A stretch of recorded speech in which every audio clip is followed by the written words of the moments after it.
Hola, mi nombre es Edwin Gandarillas y en esta oportunidad vengo con la tercera parte de la saga que estoy haciendo acerca de los elementos del delito. En esta oportunidad vamos a hablar acerca de la antijuricidad como elemento del delito. ¿Ok?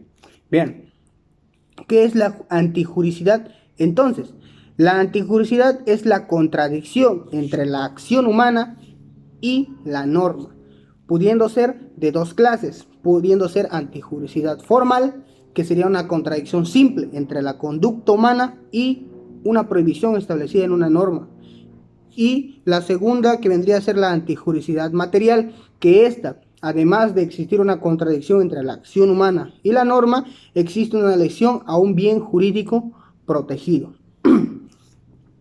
Por ejemplo, en el caso de tenencia ilegal de armas de fuego, el arma de fuego, si no ha causado un daño en otra persona perteneciente a la sociedad, no se considera que haya un delito de ya sea lesiones o de homicidio, tentativa de homicidio. De que es un riesgo para la sociedad, lo es. Pero mientras el hecho no se consolide en una agresión hacia la integridad física, no existe el delito aún. Pero sí existe la tenencia ilegítima e ilegal de arma de fuego al no tener un permiso. En ese caso hay una antijuricidad formal porque la acción humana contradice la prohibición que se establece en la norma. Y una antijuricidad material se podría dar en el caso de un secuestro, donde yo restringo de la libertad a una persona para pedir un precio a sus familiares. ¿No es verdad? Aquí se lesiona el derecho a la libertad. Yo, víctima del secuestro, no puedo movilizarme, pudiendo estar yo en condiciones tal vez de que no me dan alimentación, tal vez yo vendado, asustado, amenazado, pero en fin, el derecho que se está lesionando ahí es el derecho a la libre libertad, a la libre transitabilidad, ¿verdad? También se podría dar en el delito de homicidio, donde se lesiona el derecho a la vida. Bien, una parte interesante del tema de antijuricidad es que nos ayuda a entender que puede ser que una acción sea típica, es decir, que una acción humana se adecue a un tipo penal o a una prohibición establecida en nuestro código penal.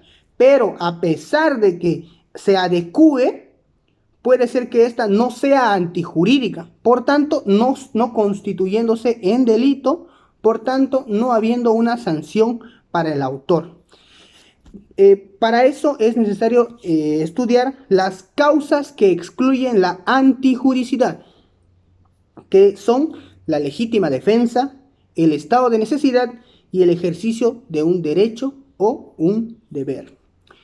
Bien, si en el ejemplo habría una persona que rompe la reja, rompe las puertas e ingresa a un domicilio, se podría entender que hay el delito de allanamiento de domicilio y podría ser destrucción de bienes ajenos, ¿verdad? Pero si cambia la situación, si en esa misma casa se encontrase en un incendio y habría el entendido de que hay una persona adentro, y entonces esta persona que ingresa por la fuerza al domicilio no lo hace con la intención de dañar los bienes ni de violentar el derecho a la privacidad que tengan dentro de su domicilio los dueños de la casa, ¿no? Sino para salvaguardar un derecho tercero. Esto vendría a ser estado de necesidad, donde para salvaguardar un derecho ajeno superior lesiono otro derecho, ¿verdad?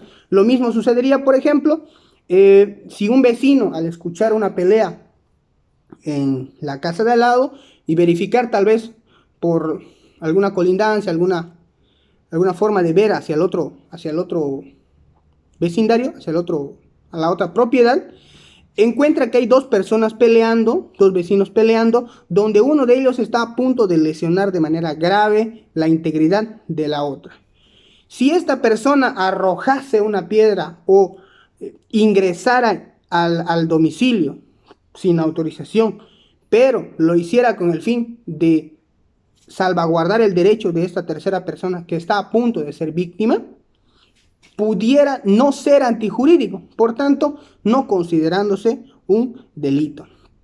Bien, el de legítima defensa ocurre normalmente cuando la acción es dirigida hacia mi persona, hacia la víctima. La víctima ejerce el derecho a la legítima defensa para proteger los derechos de los cuales está dotado. Por ejemplo, si yo estoy tal vez en mi moto y se me acercan a querer robarme la moto y yo acelerase y a causa de yo haber acelerado las personas se caigan o atropelle a uno y generándoles daños a ellos en su integridad, pudiera esa acción no ser antijurídica para mí, toda vez que yo estaba tutelando o protegiendo un bien que es de mi propiedad, ¿no? Estaba intentando salvaguardar un derecho mío.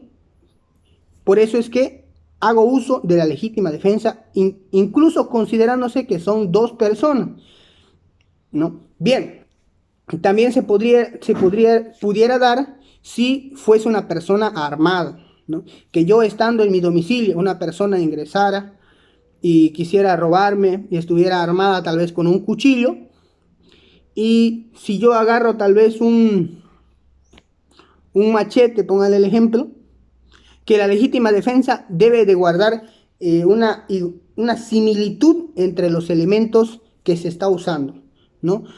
Pero si la situación de la legítima defensa es tal que yo necesito defenderme en un momento actual, entonces probablemente no se me dé la opción de medir, ¿no? Esa similitud entre los elementos que usamos. Simplemente agarro lo que más tenga cerca, lo que me permita a mí defenderme y lo use con el fin de defenderme. Sin embargo, la línea es un poco ahí delgada entre el exceso y la legítima defensa.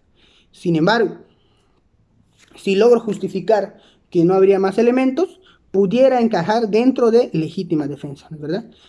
Bien, el último ejercicio de un derecho o de un deber normalmente se da en funcionarios públicos, ¿no?